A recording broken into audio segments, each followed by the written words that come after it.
Happy Thursday, everybody. Welcome aboard. This is Back to the Window with Scott and Scott. I am Scott Steen, lead handicapper over at winnersandwhiners.com. And I'm your co-host, Scott Rochelle, senior handicapper over winnersandwhiners.com. And together we do this each and every day as we throw out our best picks, talk to you guys in real time, and have a little fun along the way. Today's torture song was Can't Stop, Won't Stop by Miley Cyrus. Scott, how do you feel about that? Can't stop it and won't stop it.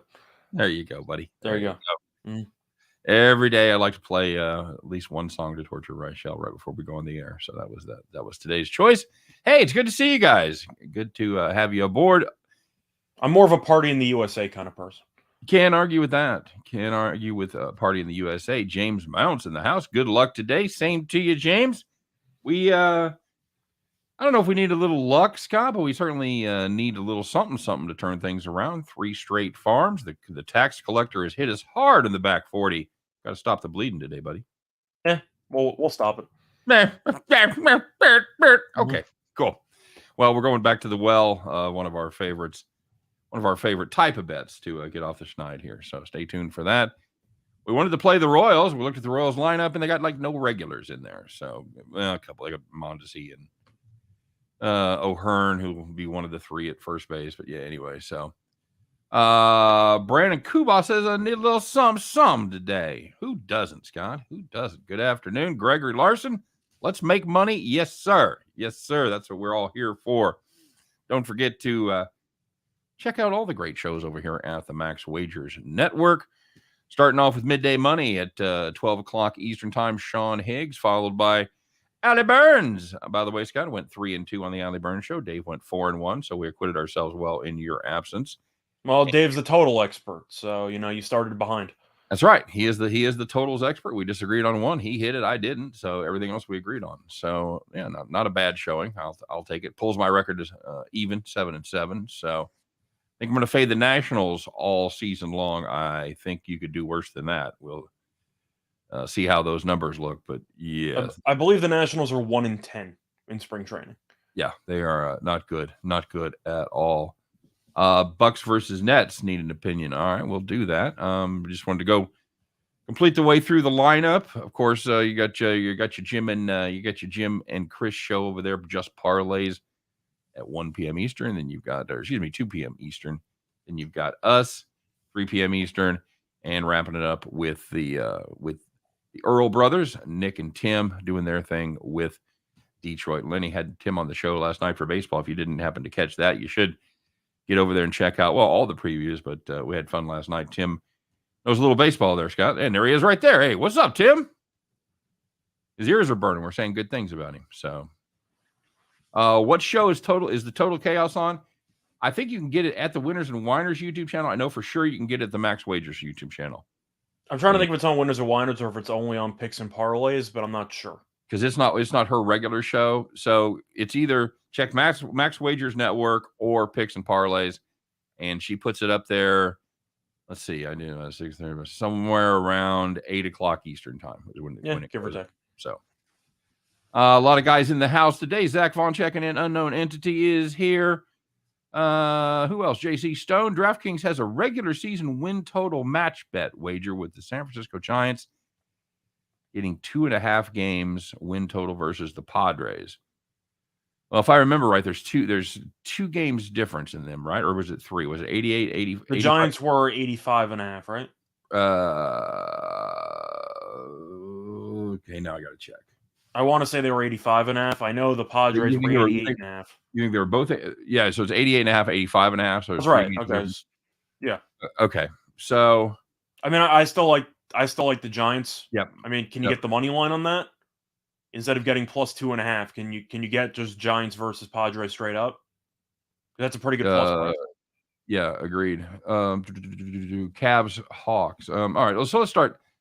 We had somebody reach out about Bruce. Wants to know about the Bucks and the Nets tonight, Scott. Why didn't you go to that game, by the way? Because the Pistons one was more convenient for me. I already had plans for Thursday. Oh, okay. Total Chaos on Picks and Parlays. There you go. Thank you, Tim. I appreciate it. All right. Well, let's rock and roll. So what about the Nets tonight, buddy? That's your team. The Milwaukee Bucks come to town. Brooklyn 2-point favorites. A pretty solid total on that. How about 243.5? Kind of interest you in anything there?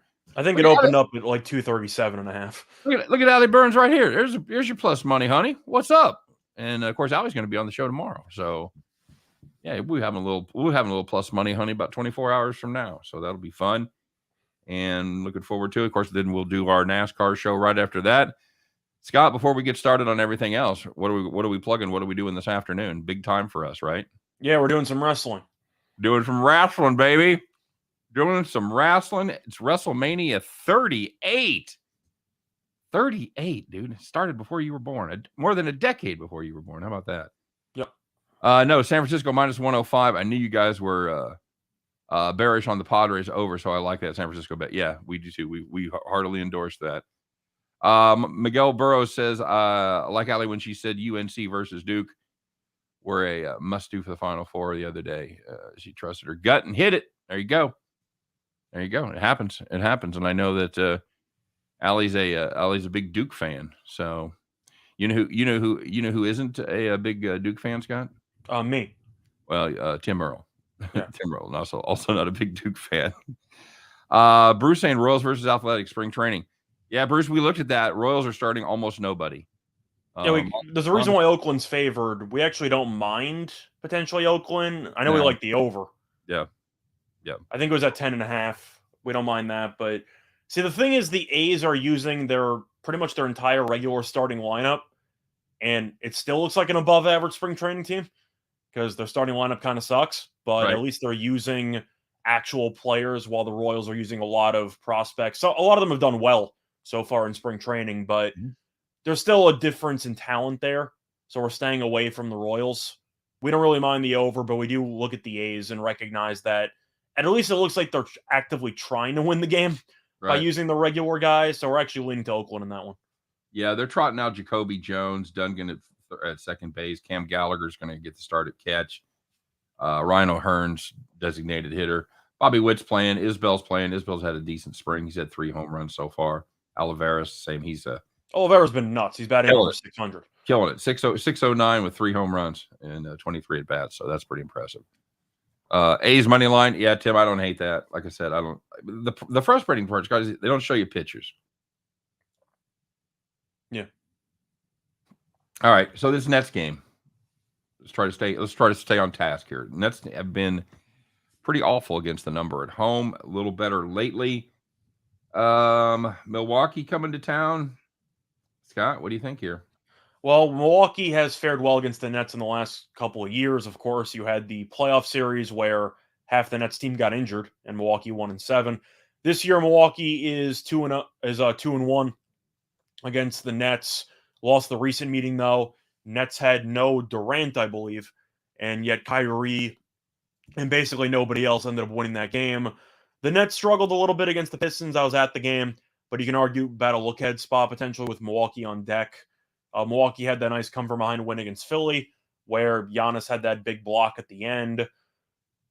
It's a total of 243.5. Like, it's really just a question of, do you think the Nets can get any stops of any kind, or if they just need to score 130 in order to win this game? You have any thoughts on that? I think they're going to need 130 to win this game. They've done almost nothing defensively against Milwaukee this year, and they've especially let them torch them from deep. I don't know how you stop that, Scott. It hasn't seemed to make a difference whether they're at home or on the road. I've got to play Milwaukee here. Tim likes Milwaukee on the money line. I wouldn't be averse to playing that. It's probably a superior play than grabbing the 2 points. So I think I'd look for a same game parlay where if you want to take the Bucks to win, parlay it with Giannis 30 plus points. Because if they're going to win, Giannis is going for 30. No offense to Middleton, no offense to Holiday. But if they're going to win, Giannis needs to go off again because you're assuming Durant or Kyrie or both will play pretty well here. I actually like the under in the game. I know 243.5 with the Nets is kind of crazy to take an under with because the Nets don't guard anybody. But all you need is one bad quarter. I mean, for 243.5, 60 points per quarter, and you're still short. Like, that's a crazy total. Yep. I'm going to go with the under because I think the fourth quarter will be close. I think this game's going to come down to the wire no matter what. but I'm going to go with the under as my quote-unquote favorite play on the game. Put quotes on that because I don't really love anything in the game. But I do think you'll end up seeing the teams slow the pace down a little bit in the fourth, and I think you'll end up seeing this game land somewhere in the 230s. But 243.5 at this point, missing that big of a line move, I think it's under or pass. Okay. All right. Very good. 1777 memorabilia says spring training is going to last till the All-Star break. It feels that way, doesn't it? It really does. By the way, 1 week from today, my friend, we fire it up. Yeah, opening day, right here. Looking forward to it. Yeah, team totals. Oh yeah. Oh yeah. Mm-hmm. It's where the money is. You guys are going to find us taking a lot of team totals for Bet the Farm plays. We're going to be talking about a lot of team totals on the show. We have to have conspiracies on whether or not the MLB juiced the baseballs again. So we're going to find that out. Some of our personal favorites, team totals, first five. Yep, all that stuff. Yep, got to look forward to looking at that. Before we take a look at yesterday, don't forget to like and subscribe. Now that we got some folks here, don't forget to smash that like button. We appreciate the efforts as always. Subscribe to our channel here, not just on the Winners and Winers side, but also on the Max Wagers Network side over there on the YouTubes. Follow us on Twitter. I don't know. What else, Scott? Yeah, pretty much it. Okay, good chat. Yep. Thanks for having me. He's not the best color man in the business for nothing, folks. Fly ball caught. Nice job, Monty. Mm-hmm. By the way, do like and subscribe. Grab a chair. Climb to the top rope. Because WrestleMania preview is coming up right after this. So, also, by the way, segue, I guess, because you just mentioned baseball opening day starting in about a week. Yes. Yeah, we also have the MLB divisions, which we officially wrapped up our previews of yesterday. Yep. It's 3 videos. We did 2 divisions per. So check those out. We got us and Tim. We got us and Chris. And then we have just us solo doing the East. So, yep. And check out the Winners and Winers guide. Of course, as all our guides are, it's absolutely free. The link is in the description. You can get pre-ordered. Should be out the middle of next week, right before opening day. And should be able to, something you can utilize all season long. Check out our buddies over there at Caesars, as they've got a great deal going on. You bet $20 on your NBA game, or excuse me, is it? It's college, right? Yeah, it's tournament. Sorry, yep. Any $20 on any tournament game. Anybody scores at all, you win your bet. You win $200. So it's a great deal. It's basically let's be honest, Scott. It's free $200. Yeah, pretty much. They can't do that, so they have to come up with they do match play and they do extreme bets, things like that. Would we even call that a boost? Is that a little beyond a boost? It's a freebie. Yeah, it's a freebie. That's exactly what it is. So make sure you check out that. Of course, all the info is available in the show notes. So, Scott, there was a lot of things going on yesterday. And, of course, there was games. There was people that were happy. There were people that were sad. There were people that took it in the shorts, and there's people that took it to the bank. I don't know what camp you were in, but let's find out. It's the Thursday version. Call the cops.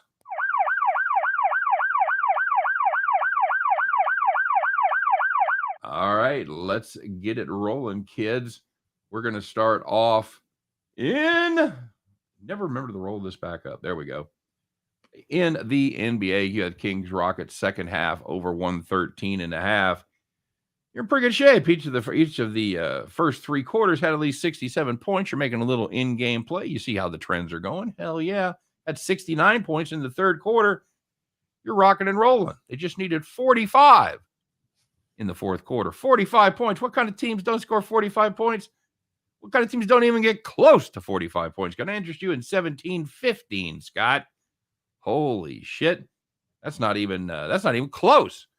You had that lock, man. 113.5. That was an absolute winner. No way you lose. Ooh, you lost by 12.5 points. Call the cops. Yeah, it's a rare call the cops where you lose by double digits, but when the first 3 quarters have 67 plus and you have 69 in the third quarter and you just need even a mediocre quarter to win, and you had both teams combined to go about 22 below the average for the first 3 quarters, that's pretty rough.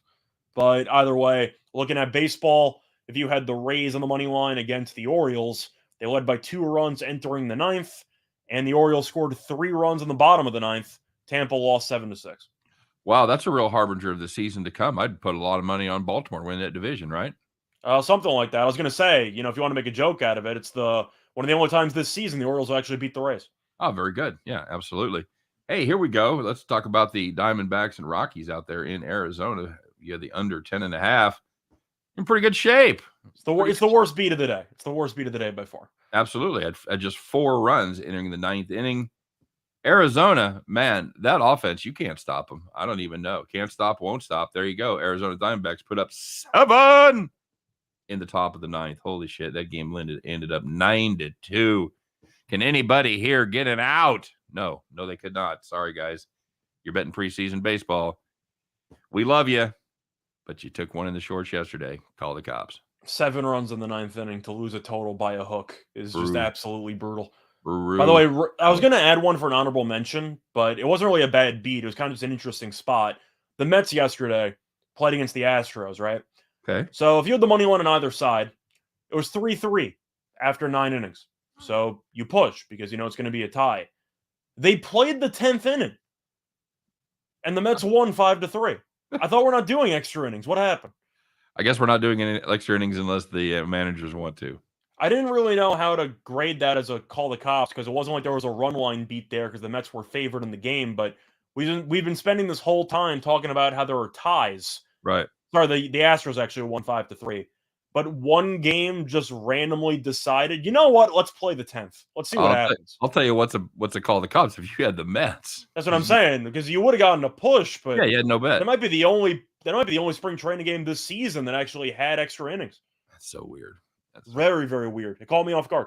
They're going to have to be a little more uniform in this shit as sports betting becomes more and more prominent, because gamblers, they're not going to stand for that kind of shit, man. I got to assume anyone's reaction with the Mets going, all right, got the Mets, we're going to a push, and they see the fielders coming out for the 10th inning. Right. Like, wait, what's happening? You're in your chair, you're collecting your stuff, you got your jacket, you're picking you up wasted 3 hours to tie, Right, you're getting ready to take off, you stand up, you see the fucking run out on the field, like what the hell guy heads up to second base, like what's happening? What are we doing?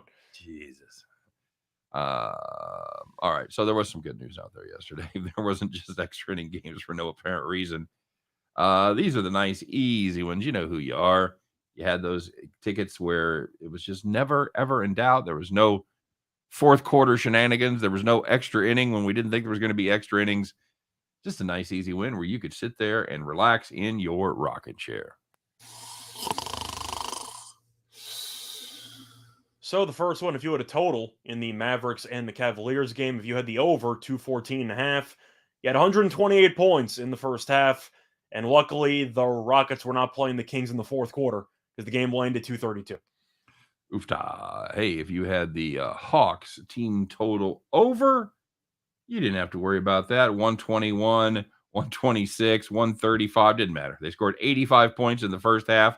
Hey, you go, I'm in pretty good shape here. Guess what? You were. They ended up with 136. Not too shabby, Scott. It's nice to go to halftime needing 37 points in 2 quarters to get your win. Yeah, pretty much. I believe they had 100 and change after the third quarter. But either way, if you had the Nuggets first half -6.5 against the Pacers, they led by 28 points after the first quarter, and they led by 16 at the half. Never a doubt at all. Pacers made a game out of that late, but they did. They actually covered. So it's kind of I can't call it a full bad beat for Denver because I believe they were tied going into the fourth quarter.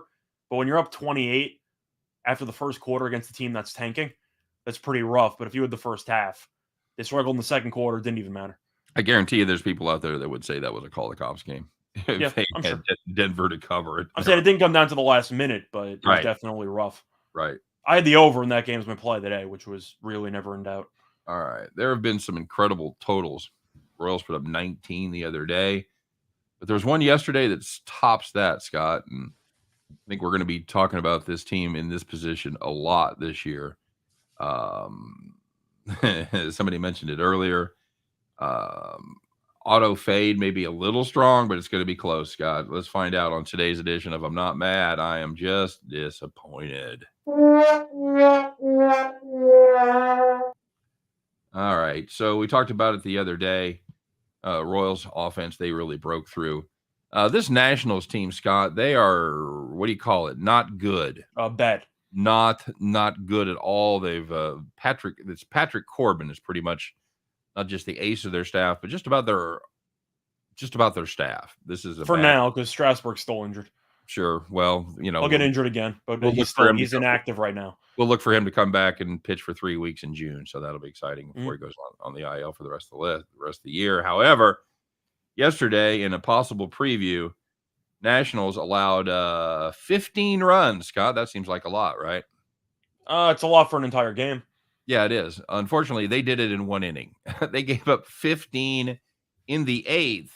And they hadn't exactly shut them down before and after that, Scott, because the game landed 29-8. Good. Cardinals spring training offense, apparently 27 Yankees. How do they have no mercy rule in spring training baseball? I guess the argument is the games don't matter anyway, and if the whole point is to try to make roster spots, then you should play the 9 because you're only looking at it from a player evaluation standpoint anyway. That I guess would be the argument, but if I was on the Nationals team, I would have gone home midway through the 8th. Well, apparently all their pitchers did. I think that's a good opportunity to get one of your outfielders in there throwing some BP because you're going to need him during the season. That's what 29 runs. How do you give up 15 in an inning? I don't even care what single A guys you're bringing in. Somebody's out of getting out. Can you fire the pitching coach in spring training? Who was that, a home game for the Cards or for the Nationals? Do you know? I'm actually not sure. I was just curious because if that was a home game, it's really for. I believe it was for the Nationals technically. Okay, so if you're sitting there in spring training, it's a beautiful Florida day, you go down, you buy your Nationals ticket for $10 or whatever. At what point do you leave? How many people were left in the stands when that game was over? I'm assuming a decent amount because there are a lot of souvenirs. There's people out on the highway that got souvenirs. I'm sure people are driving by with the windows open, hand out the window trying to grab a home run ball. All right, so there you go. That's Mad Disappointed for the day. That's a good one. That's a good one. No, I didn't even put up the thing here. I'm not. I found it. There it is. I'm not mad and disappointed. Okay, good. All right, so let's get back to comments here, guys. Home for the Nationals. Thanks, Jacob. Yeah, God, that had to be brutal. 10 earned runs from one pitcher on the Nats, says Tim. I wonder if it's somebody that's going to break camp with him. I'm trying to remember. Was that Voth who gave up 10 runs? I'm trying to remember who it was. There's definitely a pitcher that I've heard of. Let me see. I know he wasn't any good. I think it was Voth, if I'm not mistaken. No, it was Anibal Sanchez. Oh, Jesus. Anibal went 4 innings for some reason. Gave up 10 runs.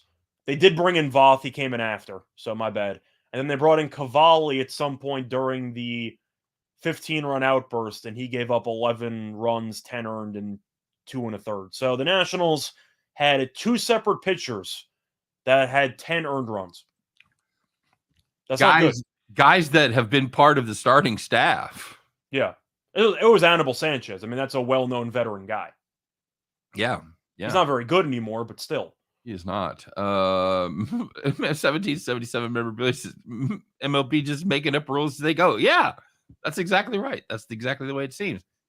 They didn't come out for the 10th inning in that Nationals game, did they? Not that I know of. Fuck, let's play a couple more. Let's See, go. memorabilia, that was also tricky, though, because the Nationals did have one of the worst bullpens the year they won the title. They also started bringing Corbin out of the bullpen. So they were kind of using some starters here and there to help with the bullpen. They definitely got better. I mean, Hudson was great down the stretch, but I am going to throw it out there that the bullpen was awful, but they also stopped using the usual relievers for a decent portion of that run. Yep, very good. Talk about the game tonight. Xavier A&M under 138. You want to get involved playing an over with this A&M team? Do you want to get involved with an under with the Xavier team? See, that's the thing. It's really a tough call in the total. I've got to play under. I think this A&M team. I took them on my play of the day. I think they're playing really good basketball right now. I think that is the team on a fucking mission. They seem to be really annoyed they didn't actually get into the tournament itself. So instead of rolling over and playing the pity game. They just decided to, actually try to showcase how good they actually are, and it's paid off pretty well. Dominate. That's exactly what they set out to do. Giannis over 12.5 rebounds tonight, Skeeter. I don't mind it. I mean, you're assuming Giannis is going to play, 37 minutes in this game, give or take? He's nursing a knee, so maybe not. He's probable, though. No, I know he's going to go. I'm just wondering if he plays his full, 37, 38 minutes. Cut him down to 32, 33. It really depends if they want to get the 1 seed or not. I mean, that's really the discussion, because the Nets are in that spot where they are right now in the 7-8 game. Cleveland's imploding. So you're kind of assuming the Nets would beat Cleveland in a single game playoff there. So that means the Nets would be the 7. So teams are trying to avoid the 2 at all costs. Right now, Milwaukee's in the 2. So you can argue Milwaukee's either trying to win to get the 1, or they might start punting games to try to get the 3. It really depends. All right, we have a time-sensitive tennis question, Scott. Jacob Houston wants to know if you like Osaka going in 5 minutes. It's actually a tricky match there. Great sets plus 110. Osaka's been dominating in the tournament. She hasn't dropped a set yet. She beat Collins 6-2, 6-1 yesterday. However, fun fact, Bencic is actually 4-0 straight up against Osaka. So I think it's going to be a closer match than people think. I think Osaka will eventually get the job done for a first win against this opponent. I don't mind the over. I think you'll see a bit of a 3-setter. The fact that Osaka is 0-4 against this opponent is a little bit concerning if you want to lay 250. So I'm looking for potentially a bit of a war. There you go. A little fuzzy ball snap cap from Scott Reichel. Jojo Rabbit in the house. What's up? What's going on, Jojo Rabbit? And David Good likes A&M tonight, -4.5. Yep, got to tell you I'm on that as well. Eric says he's on her. Good. Who wants to play the Nets in round 1? Yeah, that's the exactly what Scott was touching on there. This is a Nets team that certainly could be dangerous right now that Kyrie's back in just about full swing. Scott. Ben Simmons on the sideline showing off his wardrobe. They're a dangerous team to mess with. Anyway, is he still not in game shape? His back is bothering him, allegedly. Jesus. Must be from all that sitting around doing nothing, huh? The Raptors want to play the Nets. Yeah, they do. They do, because, Kyrie can't play in Canada, but Toronto is not going to get anywhere near the 2 seed. They're the 5 right now. So Toronto, I think it's safe to say, is going to be out of the play-in. I believe they're 2 games clear of Cleveland, so that's definitely a good spot there. But I got to assume the Nets are favored against basically everybody in the first round, besides maybe Milwaukee. But even Boston right now, without Williams, I would take the Nets against Boston with no Williams, wouldn't you? I think you'd have to, right? I mean, I think the only team they wouldn't be favored against would be maybe Milwaukee, but I would take the Nets against Philly. I would take them against Miami, and I would take them against Boston. So, yeah, I mean, the Nets are the 7 that nobody wants to face. Yep, absolutely true. And we'll talk about that Toronto situation, because that's going to be relevant against some teams, and it will be irrelevant for other teams, because they have the strict vaccine mandate that you have to be vaccinated to basically come into their country. And we know Kyrie isn't. There are some other players who are not. Their names haven't been made public, but we're going to find out when they go to Toronto. We're going to find out who is mysteriously left off the list. So, any thoughts on that, Scott? I'm trying to think of who right now is on pace to play Toronto, because the top 4 are separated by about 1.5 games. So it's really just chaotic right now. I want to say Boston right now is technically the 4, but it could be Philly. I'm not sure.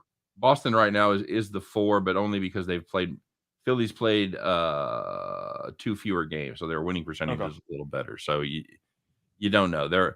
It's Miami. The Bucks are 1 back. Philadelphia, Boston are 2 back, and then it goes to the Bulls and Toronto. They're both 4.5 back with identical records. So. I think Toronto would take Boston to 6 or 7 with no Williams.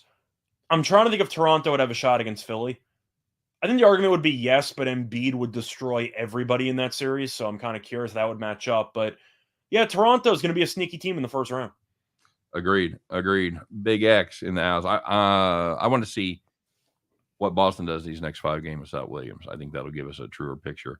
They lost to Miami at home last game, but then again, Miami is the 1 seed for a reason. It seems like they're back on track, but You know what? I don't know. That was very frustrating. I had that game, and they had it covered in the third quarter, and then just absolutely puked on their shoes. I think they scored 5 points or 6 points in the final 6 minutes, give or Brutal. take. Just yeah, absolutely brutal. That's been the way. That's been the way. Like my last week has gone, maybe week and a half, or just the picture there. They've got it covered, and then they just decide to shit the bed. I had it over the other night. They scored 40 points in the fourth quarter. Just that kind of shit. Yeah. Bronco Devil checking in said, "Love it when Heroes starts playing in Jojo Rabbit." Have you seen Jojo Rabbit, Scott? I have. I thought it was pretty good. Scarlett Johansson was pretty good in there. The kid was pretty good as well. I don't know the name of the actor. Good movie though. Yeah, it was solid. Absolutely solid. Eric said the line stunk. He stayed away. Yeah, agreed. Lots of fuckery in the NBA. It's a fine I've league. been pivoting though. I like to believe I'm trying to learn a little bit. I've been gravitating more towards overs. And I know Zach mentioned it before. You see what my play today was? No. I had the over in the Hawks Cavaliers game at 222. I woke up this morning, 2:30. The line Jeez. went up 8 points in 6 hours. I have never seen anything like it, to be honest. 8 points in 6 hours? I better win that game. That's all I'm saying. I better win that. Any ideas what happened there? Oh, I know the reason why. It was the reason why I like the over, because Cleveland's a defensive team missing its best 2 defensive players because you're missing Allen and Mobley. They gave up 120 against Dallas yesterday, and Atlanta doesn't guard anybody. They scored 130 plus points in each of the last 2 games.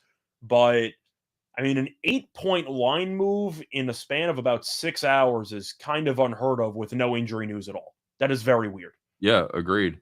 I Michael, thought it was going to close at like 226. sure. Yeah. Beat an 8-point move. Congratulations. Yeah. Michael Dose wants to know if we think MLB spring training is going to be shortened like it was this year going forward. NFL shortened their preseason to add a game, and it worked. It kind of worked. There was quite a bit of weird injuries early in the season. And I think that's what it's going to come down to with baseball. If you've got guys that have hammy problems that you see up there in the cold weather, I don't think it'll be a permanent thing. If they don't have any increase in injuries, and it looks like there was nothing lost if everybody comes out of the gate hot or as hot as they normally would be coming out of spring training, I think that shortened spring training could be a permanent fixture because every week there's spring training costs them money. So, Yeah. what do you think? For me, what I've noticed from spring training is even though this year's been shortened, it still feels too long. Maybe that's just me. Yeah, it does seem like it's gone on a while. I'll take To against Bucks without Williams or Philly. Bring it. Harden and Philly are still choke artists until they prove differently. Nick Nurse in a playoff series, man. I mean, that's going to be tough no matter what. Yep, absolutely too. Play the middle. I think I'm just going to ride the over. Anytime you got an 8-point middle, that is fucking hard to pass. It's definitely appealing, but there's a reason why I love the over so much. I just, at the end of the day, looked at it and said both these teams should score at least 110. So I just really love the over. You can make an argument for a middle. I'm not going to, but 8 points. If you want to take a shot at it, you can. I'm not going to. I just like the over. See what Carter likes Abaji MVP or the Wooden Award winner in the NCAA at plus 500. I don't think those odds are that great because Kansas, don't get me wrong, is one of the favorites to win the tournament. But has Agbaji really had a great tournament? Because he's been pretty quiet in a couple of games. Yeah, he's had his moments, but it's not like I don't see the heat with him. It definitely hurt that Sheboy got knocked out early. If you want a sleeper, I don't necessarily mind potentially Remy Martin if you want to go for a real sleeper with that Kansas team because Martin coming back from injury has been a huge piece for that team. I don't know what his odds are. Oh, he's talking about tournament. He's talking about tournament MVP. Yeah, he's talking about tournament MVP. That threw me. NCAA MVP. That's what I'm saying. So Agbaji has had some inconsistent games in the tournament. Remy Martin has definitely stepped up. Yeah, that's what I'm saying, though. I actually want to see what the odds are on Martin because I do think you can make an argument when it comes to MVP or impact. If you want to make that case, him coming back from injury is a huge reason why they're in the Final Four. Well, him coming back from injury and playing well because he's been playing really well. He's been an overall maybe not quite a disappointment, but he certainly hasn't been much of a plus. I don't think they got what they thought they were going to get out of him this season. I don't, again, Remy? yeah. Well, he was injured for a decent portion of it, but Well, I understand that. I'm talking about before he was injured. I'm just saying you can currently find Remy Martin at around 9-1, a little bit higher potentially at other books. If you could find a 10-1, 11-1, and you think Kansas actually has a shot to win it, I don't mind it because I think he's been one of their best players for the entire tournament. You? Yeah. I'm just looking compared to the Agbaji 5-1. I think that's a little too short. How about top scorer? Baji at 4, Banchero at 5, Bancaro at 5, Gillespie, Manic, Samuels to round out the top 5 betting choices there. That's a tough call. Martin at 12-1, I don't mind. If you want to go serious long shot, I don't potentially mind RJ Davis if you think that Duke really hones in on Love and they force the other guards to beat them. So I don't necessarily mind a 16-1 long shot there on Davis, which, don't get me wrong, is not going to hit, but you can make an argument.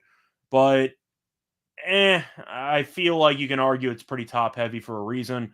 Agbaji should not be favored at 4-1. I think that's absurd.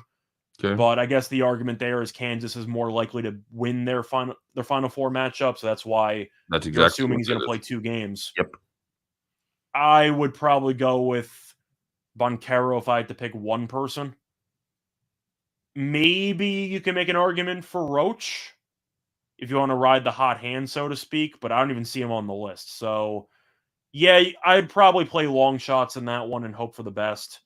But, Davis at 16-1, I don't mind it. For most outstanding player in the tournament, I think Martin has a lot of value. Yep, very good. NIT, last NIT championship at Madison Square Garden tonight. NCAA guys Martin figured they could have it in larger stadiums and make some money. That annoys me. It was local with me. Did you ever go? No. What the fuck do you care? It was an option. Okay. I think you're exactly why they're moving it.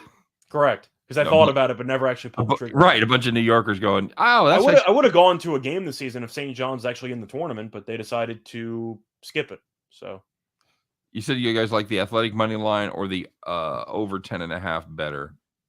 It's hard to bet on the athletics, but yeah. I think I'm going to go with the over. I think even with that weekend lineup, I still got to play the over. Yeah. We were looking at that. It's gone over. They put up shit ton of runs, like 6 straight games of the Royals. We were looking at that before the show. So yeah, a nice little parlay opportunity, maybe. Yeah, potentially. Why not? Hawks and Sixers money line parlay tonight. I don't hate that. MSG. I always think of Chinese food, dude. I'm the same way. I'm the same way. Ever since they had that thing on. They've had a couple on 60 Minutes. The things I'd never heard of. The MSG, and then the shit they put on the apples to make them shiny. I can't remember what that's called, but the 60 Minutes. Shiner? What? Shiner? I don't know. Not it's apple shiner. Somebody will know. Apple shiner? Yeah. But supposedly it's like it gives it the waxy sheen. If you've ever picked apples, and I know you can't keep you out of the apple orchard, but they don't look like they do in the store, and the stuff they put on there. MSG is a myth. I don't know. I've eaten a lot of Chinese food. Gluten. Here's the thing with gluten.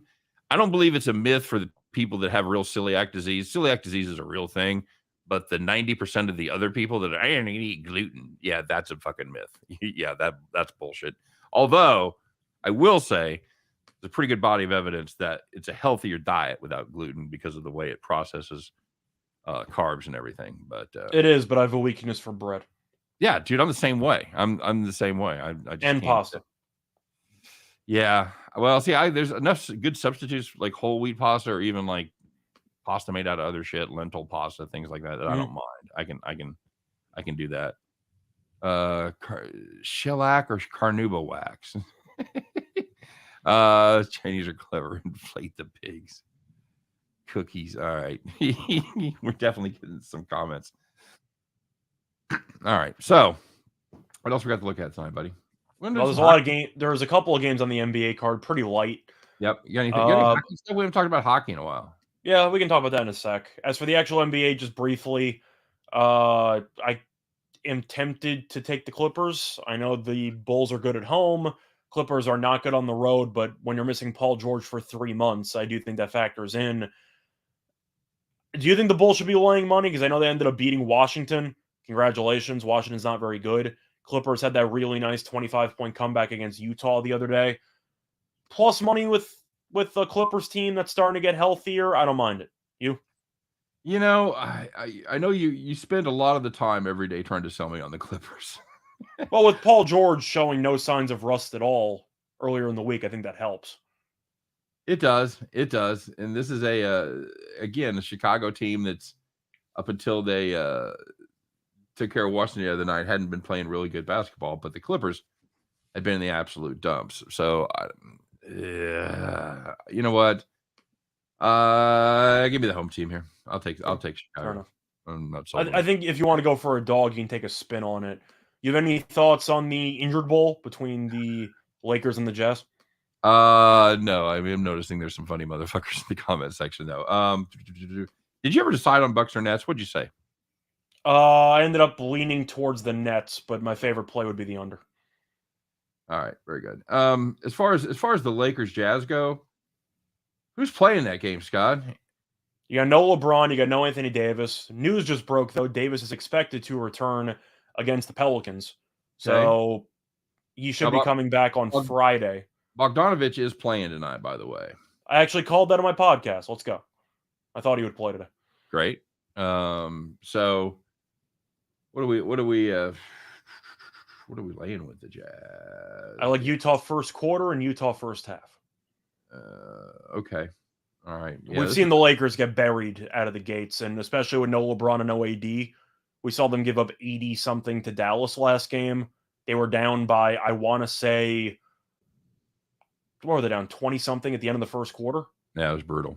Like, it was absolutely brutal. Utah in the first half, first quarter, because after that choke job, you're returning home. You have a chance to release some frustration against a team that's really falling apart right now. I think Utah opens up a lead early. Are you bothered by the fact that Utah's lost 5 straight and haven't looked particularly good doing it? I don't think Utah's very good, but you look at the actual form that they are in compared to the Lakers, and you look at the actual schedule, Utah has faced a decent amount of playoff teams over the last week, and the Lakers are definitely not one of those. I don't want any part of this. No. I don't want part of it either, but if you're asking me what I like, it would be first quarter, first half with Utah, just hoping they show up motivated after blowing a 25-point lead. All right. Game. Fair enough. Anything else? Got hockey? Yeah, sure. Looking at hockey. What we got tonight? Let's see what I like. We got the Isles playing. Oh, you going to the Islanders game? It's right by you. Am I going to the Islanders game? No, but it is going to be a back-to-back against Columbus. They just beat Columbus on the road a couple days ago. I don't mind the Islanders there again. I'm assuming Varlamov's in net because Sorokin got a bit injured recently. A bit of a high-scoring game there. I'm going to go with the Islanders, though, but I'm assuming they're laying a decent price. $1.90, buddy. They are laying 200. I'll look at a regulation. I think they'll get the job done there. I like the Bruins, -1.5 against the Devils. Devils had a fun run there, scoring a bunch of goals, but they are 8-23-2 on the road this season. They've played 2 times this season. Boston has scored 5 goals in each. They've won each game by at least 2 goals. Boston's also played really well lately. The Devils have not. Boston -1.5 for team total over. I think Boston scores 4 or 5. Okay. Any value on this Jets team that's been playing pretty good hockey lately, winning 5 of their last 6, catching a really nice price on them against Toronto. Checking goalies here. I don't see any shenanigans for the Jets in goal. Winnipeg's been pretty good this season. They are losing record. Talk me off the +200 ledge there, buddy. I was going to say losing record on the road, 12. They are 14, 12, and 8. So including the 8 overtime losses, losing record there. Toronto's really good at home. Offensively, we know Matthews has 49 goals at this point, so he's about to have 50 again. I actually like overtime in this game. I think if you want to look for a potential decent plus money price, not to mention the Winnipeg money line, I think there's a decent chance this game's a tie after 60. So I actually kind of want to find out what that price is, but I think you can do a lot worse than looking at two teams in decent form being in a very competitive game. I'm assuming a tie 60 minutes will probably be somewhere in the 3-1 range. Let me actually see what I can get there, but I don't mind overtime. Did you had an overtime play the other day? Did it hit? I don't remember having an overtime play the other day. Well, you talked about it. I mean, you didn't make it official, but you said you liked it. I don't remember that game, so I don't know. Okay. I see tie at 4-1. Okay. After 60. I don't mind overtime there. All right. Somebody did. So they must have changed that because it is shellac. I thought somebody was joking, like shellac you'd put on a piece of furniture, but it apparently is shellac on apples. Sorry, and it's a resin secreted by bug called the lac bug. That is a change. There used to be a substance that was artificial that they put on there, so that's good. All right. We run the spectrum here, buddy. We talk about everything. That's why you have to wash the apples before you eat them. Absolutely true. Oh, Jim, I'm totally terrible with this. Oh, yeah, we go. Yeah, and I wanted to bring that up. Yeah, let's do that. Let's bring Jim in there. Because I wanted to talk about this real quick before we go. Hey, what's up? You guys know. Hey, boys. You guys know Jim Williams from Just Parlays over there with Chris King. Jim spends a good amount of his focus down on Tampa Bay football. So Bruce Arians. What would you say? Tampa Bay? Yeah. Tampa Bay football. So Bruce Arians, the big announcement here this week that he is stepping down. He's actually stepping up and giving the team to Todd Bowles. His stated reasons were the fact that he didn't want to open up the head coaching search to kind of a shotgun affair. He wanted to be able to pick a successor, and he wanted to pick a quality man of color like Todd Bowles. Jim, are we buying it? Is that the reason? Well, I mean, look, I spoke to Bruce this morning about, I don't know, 12:45, just before 1 o'clock, just for a brief moment. Yeah, there's a little bit of everything here. I do believe that Bruce wanted to have Todd as his successor, and I think that he felt at the end of the day that if he really wanted to give him a shot, then 1 year Brady is something that would help him. And look, I've known this guy since he used to coach at Alabama as an assistant back in the day. So he's always Bruce is one of those guys. If you don't want an answer, don't ask a straight answer. Don't ask him a question. And he definitely feels like this is a good thing for him. It's a good thing for the organization. A good thing for Todd. And I personally take him at his word. I mean, there's going to be a lot of theory out there on what's going on, and I really don't think it bothers Bruce. As a matter of fact, he said as much today in his press conference. It's basically, if they want to go through BS, I mean, he had a good point, and that was, a lot was made of him yelling at Brady from time to time, because if that were the case, then either Ben Roethlisberger or Peyton Manning would have smacked me down a long time ago. So, right. So it's not like he hasn't yelled at franchise quarterbacks before. Scott, I know you probably got your own feelings about Todd Bowles, but Jim, what's the mood down there in Tampa? Do they consider that a serious downgrade at the head coach position, or are they excited about having a defensive-minded coach like Todd Bowles in charge? I think they look. Todd's a good guy. I mean, everybody has their days, and he had some tough times with the Jets. I think Scott would agree that the team that he's inheriting was a lot better team than he inherited with the Jets. They weren't that bad initially with the Jets. They won. Right. I believe they went 10-6. They lost that game against Buffalo. They had shot the playoffs there with Fitzpatrick, but he wasn't awful. I mean, the team around him was terrible, as Jim just alluded to. Yeah, and the other thing is he's got the Glazers backing. He's got Todd Light's backing. Brady's all in. So I think that Bruce is a very loyal guy, and Todd's been with him. Hell, Todd played for him at Temple. So they go back a long ways, and I think that it's a good thing for for the Buccaneers that they just that there's no drama involved. I think the And main takeaway that I had personally from this Yeah. whole situation was that I'm curious how much of Brady's retirement was legitimate and how much of it was a delayed power play struggle, suggesting that I'll come back, but only on these terms. well, let me just We'll never find out the answer, but I am Yeah, curious. no, I will say this: Joe Glazier's not kind of you don't hold a gun to Joe Glazier's head.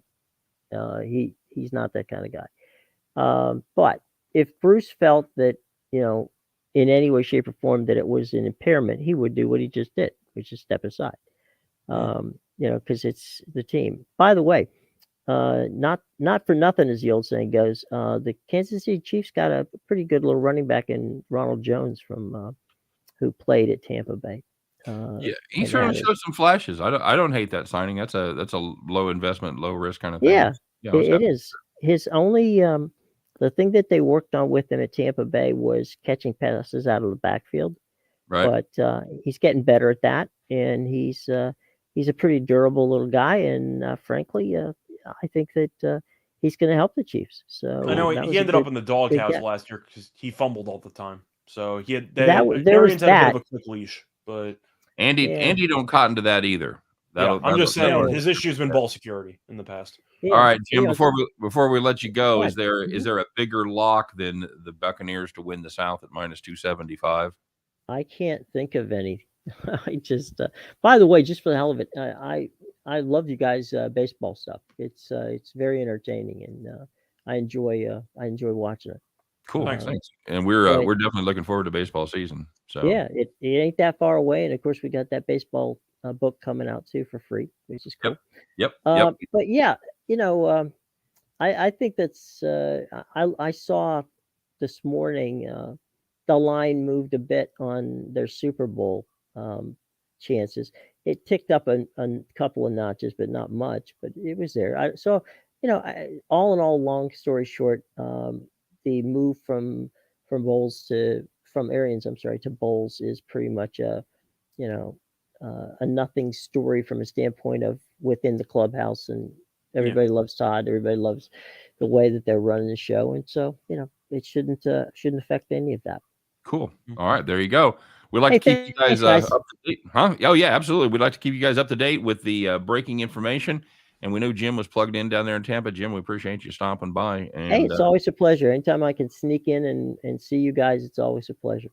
all right, buddy. Well, hey, stay tuned for it's going to be the wrestling show in about 5 minutes, in about 10 Oh minutes. boy! So All yeah, right. Well, David is coming in, and who else? So Chris you is got. coming in. Chris is coming Oh in my too. God! You got a tag team. That's right. So yeah, This is. I'll have to sit back and get myself some popcorn and watch. yeah, get on the top rope, grab some popcorn, and have some fun. So There you go, boys. All right, have a good time, and be careful, don't cut each other. thanks, man. We'll see you. All right, bye. There he goes, Jim Williams, good dude. I knew he was plugged down in there in Tampa. It was cool of him to stop in. So, all right, Scott, let's get to it, man. We talked about it earlier. We're cold. We've lost 3 straight. I can't remember the last time that happened, but it's fucking done today. I'm ready to, as the kids say, I'm ready to knock it off. Scott, are you ready? Yeah, let's do it. All right, let's let me get this. There we go. Are you ready? It is once again time to climb aboard your John Deere. Adjust your nice straw hat that you bought. Of course, get your keys out. Lucky Rabbit's Foot. Rub that Lucky Rabbit's Foot today. We're going to need the extra stuff. And fire that bad boy up, kids, because once again, it's time to bet the farm.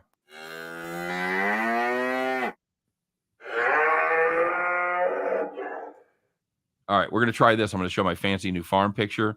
There it is. You set? Look at that. It's amazing. How about it? How about Just it? like that. Just like that. All right, kids. It is back to you, Scott. We've like I said, we've been a little bit chilly here, but that's over today because we're going back to the well, something that's worked for us in the past. And of course, what's it going to be, my friend? It's going to be a player prop because I did one of those player prop podcasts today. There was one play that I really like. It's going to be in the Nets-Bucks game. It's going to be Andre Drummond over 10.5 rebounds at around -110. Hey, A couple reasons why. Let's take a quick look. Long range, 5 of 18. Fournier, no good from 3. Drummond. Milton, no good. Drummond, there on the. All right. See? Look at that. Look at that guy. Now we're getting fancy. All right. Continue, sir. So, over 10.5 rebounds, line seems too low. He's recorded at least 11 rebounds in each of the last 3 games. He's played Milwaukee twice this season. He recorded 12 in one meeting and 20 in the other meeting, so he's averaging 16 rebounds per game. On top of that, the Nets are a little bit shorthanded in the actual front court. Aldridge has not played since March 6th, and Claxton, we know, is way too skinny to guard Giannis, so I do expect Drummond to get a decent amount of playing time in this game. Plus, Drummond has been getting a lot more playing time recently, as he has played at least 28 minutes in 3 of the last 4 games. If the Nets want any shot of stopping Giannis, they need to put Drummond on him just because of the fact that he can handle him somewhat physically. I expect Drummond to play a decent amount, and Drummond's a guy who can grab every single rebound if he needs it. So for me, 10.5's too low. Give me the over at -110. All right. There you go. We're going back to the player prop well, everybody. Andre Drummond over 10.5 rebounds. That's going to do it for the farm, and that's going to do it for the show. Another one in the can for Thursday afternoon. Hey, we couldn't do it without you guys. We appreciate you stopping by. As always, thanks for contributing. This is just your show. We're just steering the boat, but you guys are the ones paying for the freight, so we appreciate it. And, yeah, feel free to stop by anytime. Feel free to stay tuned as we take a look at WrestleMania 38. It should be some fun, Scott. We're going to be some elbows being thrown there, brother. So stay tuned for that. But if you can't make it for the wrestling show, of course, stop by and see us each and every day because we do it to it Monday through Friday, 3 p.m. Eastern, 2 p.m. Central, as Scott and I do our very best to help you to head back to the window. Take care, everybody. We'll see you then.